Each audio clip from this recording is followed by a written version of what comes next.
آپ کو پتہ ہے صحابہ فرماتے ہیں بچے کھیل رہے ہوتے تھے تو حضور جب گزرتے تھے تو بچوں کو السلام علیکم کہتے تھے. نبی پاک بچوں کو سلام کرتے.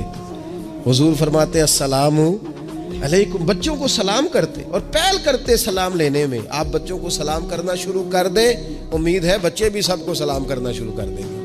لیکن یہ شکوہ کرنا کہ لو جی میں اتنا بڑا بزرگ آدمی ہوں، میں اتنا بڑا پڑھا لکھا ہوں، میری یہ شخصیت ہے، آپ نے مجھے سلام ہی نہیں کیا، یہ تو مفت کا رٹا ہے. حضور بچوں کو سلام کرتے تاکہ بچوں کو السلام علیکم کی سمجھ آ جائے. یہ بچوں کو سکھائیں، انہیں یاد کرائیں، اور اس کا طریقہ یہ ہے کہ آپ ان کو سلام لینے میں پہل کریں، آپ ان کو سلام کہیں.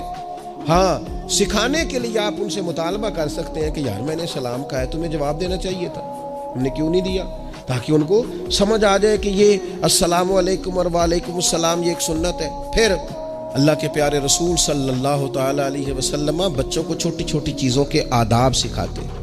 حضور تشریف فرما تھے تو ایک بچہ اندر آ گیا، السلام علیکم کہہ کے داخل ہو گیا، تو محبوب کریم نے بڑی محبت سے بڑے خوبصورت لہجے میں فرمایا بیٹا واپس جاؤ، پہلے اجازت لو، پھر سلام لو، جب اجازت مل جائے پھر اندر آنا.